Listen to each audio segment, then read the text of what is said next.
kelas 6. Saya berasal dari sekolah SD Negeri 173648, ingin menceritakan tentang Tuhan menyelamatkan perjalanan Musanya.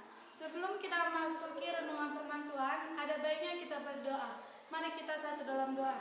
Terima kasih Tuhan, terima kasih Yesus, terima kasih Bapa yang berkata dalam kerajaan surga, Engkau telah memberikan kami nafas kehidupan sampai hingga hari ini. Ya Tuhan, kami mau mendengar sebagian dari sabda firman-Mu. Buka hati dan pikiran kami ya Tuhan, supaya firman-Mu penopang bagi hidup kami dan terang bagi jalan kami. Ya Tuhan, ajari kami ya Tuhan, supaya kami menjadi anak-anak yang taat kepadamu. Ya Tuhan, banyak dosa yang kami perbuat, sengaja atau tidak sengaja, kira Tuhan menghapuskannya.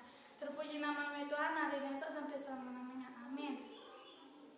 Firman Tuhan buat hari ini tertulis di Keluaran 14 ayat 15 sampai 31. Beginilah isi firman Tuhan. Orang Israel menyeberangi laut Teberau. Berfirmanlah Tuhan kepada Musa, "Mengapa engkau berseru-seru kepadaku? Katakan kepada orang Israel supaya mereka melanjutkan perjalanan.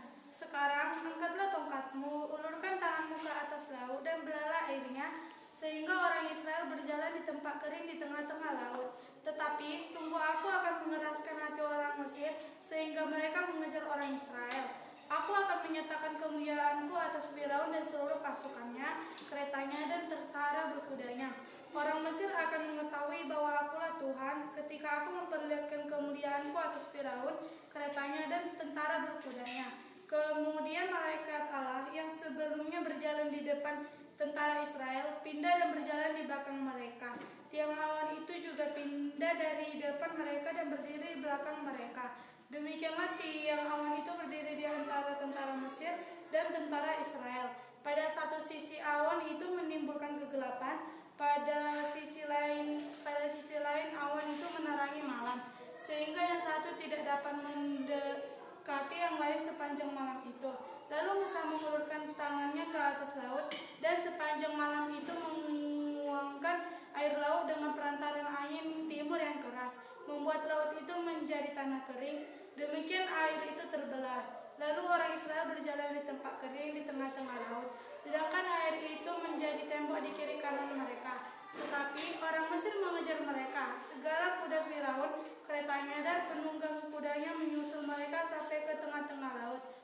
Pada waktu jaga pagi, Tuhan yang di dalam tiang api dan tiang awan itu memandang ke bawah kepada tentara Mesir, lalu mengacau-bawakan tentara Mesir itu. Ia membuat roda kereta mereka berjalan miring dan maju dengan berat, sehingga orang Mesir berkata, Mari kita lari dari hadapan orang Israel, sebab Tuhanlah yang memerangi Mesir untuk mereka." Berfirmanlah Tuhan kepada Musa, "Ulurkanlah tanganmu ke atas laut, supaya air terbalik kembali dan meliputi orang Mesir, kereta dan penunggang kuda mereka."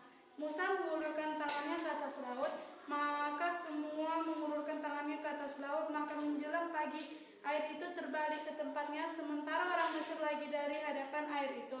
Demikianlah Tuhan mencampakkan orang Mesir ke tengah-tengah laut. Air itu berbalik lalu melingkupi kereta dan tentara berkudanya dari seluruh pasukan Firaun yang menyusul orang Israel di laut. Dari antara mereka tidak ada seorang pun luput. Tetapi orang Israel berjalan di tempat kering di tengah-tengah laut, sedangkan air itu menjadi tembok di kiri kanan mereka. Demikianlah Tuhan menyelamatkan orang Israel dari tangan orang Mesir pada hari itu. Orang Israel melihat orang Mesir mati terdampar di tepi laut. Ketika orang Israel melihat betapa dahsyatnya tindakan Tuhan terhadap orang Mesir, takutlah bangsa itu terhadap Tuhan. Lalu mereka percaya kepada Tuhan dan mempercayai Musa hamba-Nya. Pernahkah teman-teman mendengar apa itu arti Musa? Musa memiliki arti yang diambil dari air. Musa memiliki dua kakak kandung, yaitu satu Harun, satu Miriam. Pernahkah teman-teman mendengar Musa membawa bangsa Israel masuk ke dalam tanah Mesir? Musa dipilih Tuhan untuk membawa bangsa Israel masuk ke dalam tanah perjanjian, yaitu tanah Kanaan. Mereka harus melewati padang gurun selama 40 tahun. Pernahkah teman-teman mendengar bangsa Israel diperbudak di tanah Mesir? Bangsa Israel diperbudak di tanah Mesir selama 430 tahun. Tuhan Tuhan pun tidak menginginkan bangsanya diperbudak, sehingga Tuhan pun mengutus Musa untuk membawa bangsa Israel keluar dari tanah Mesir dan membuat 10 tulah melalui perantaran Musa. 1. Air menjadi darah, 2. Katak, 3. Nyamuk, 4. Lalat pikat, 5. Penyakit sampar pada ternak, 6 bara, 7. Hujan es, 8. Belalang, 9. Gelap gulita, 10. Kematian anak sulung tiap-tiap keluarga. Dengan ke-10 itulah yang Raja Firaun inginkan supaya bangsa Israel keluar dari tanah Mesir.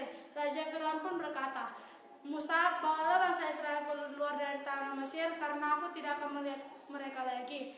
Lalu Musa pun melanjutkan perjalanannya melewati Laut Merah yang dipimpin oleh tiang awan dan tiang api. Pernahkah teman-teman mendengar apa itu arti tiang awan dan tiang api? Arti tiang awan adalah menerangi perjalanan bangsa Israel supaya tidak kena sinar matahari. Kegunaan tiang api adalah menerangi perjalanan bangsa Israel menuju Laut Merah pada waktu malam hari. Raja Firaun tidak menginginkan bangsa Israel keluar dari tanah Mesir. Ia pun menggerakkan tentaranya sehingga bangsa Israel pun ketakutan. Musa berkata, tenanglah, Tuhan akan menyelamatkanmu, engkau tidak akan bertemu dengan orang Mesir lagi. Tiang awan berjalan dengan aman di hadapan bangsa Israel pun berjalan dengan aman.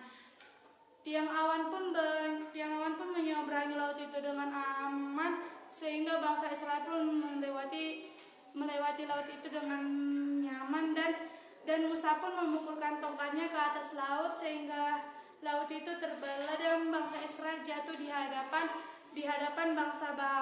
bangsa-bangsa Israel. Lalu Tuhan pun memanggil Musa untuk naik ke Gunung Sinai untuk meminta 2 batu dan 10 perintah Tuhan. Sesudah sampai di padang gurun, Harun beserta orang Israel membuat patung dari emas untuk disembah.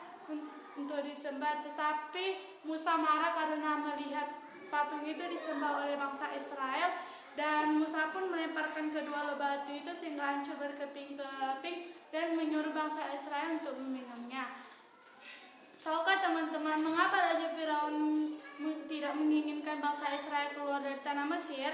Karena Raja Firaun menginginkan bangsa Israel menjadi umatnya, dan Tuhan pun mendatangkan angin kencang sehingga membuat laut terbelah. Pernahkah teman-teman melihat bagaimana laut terbelah? Beginilah kisah Musa memukulkan tongkatnya ke laut terbelah sehingga laut terbelah dan menjadi tembok di kiri kanan mereka. Tuhan pun menyuruh mereka untuk memukulkan tongkat ke atas laut sekali lagi sehingga laut itu menyatu, sehingga bangsa Raja Firaun itu pun tenggelam di tengah-tengah laut. Amin. Mari kita berdoa. Ya Tuhan, kami telah selesai mendengar firman-Mu ya Tuhan. Jadikanlah firman-Mu itu ya Tuhan penopang bagi hidup kami dan terang bagi jalan kami. Ya Tuhan, kami manusia yang tidak mau bersungguh-sungguh ya Tuhan seperti bangsa Israel. Ajari kami ya Tuhan supaya kami tidak mau bersungguh-sungguh. Ya Tuhan, kami banyak dosa ya Tuhan, kiranya Engkau menghapuskannya ya Tuhan, dan juga Tuhan kedua orang tua kami berikan kesehatan, panjang umur, rezeki agar bisa menyekolahkan kami anak-anaknya. Terima kasih ya Tuhan. Haleluya. Amin. Shalom, sampai jumpa lagi.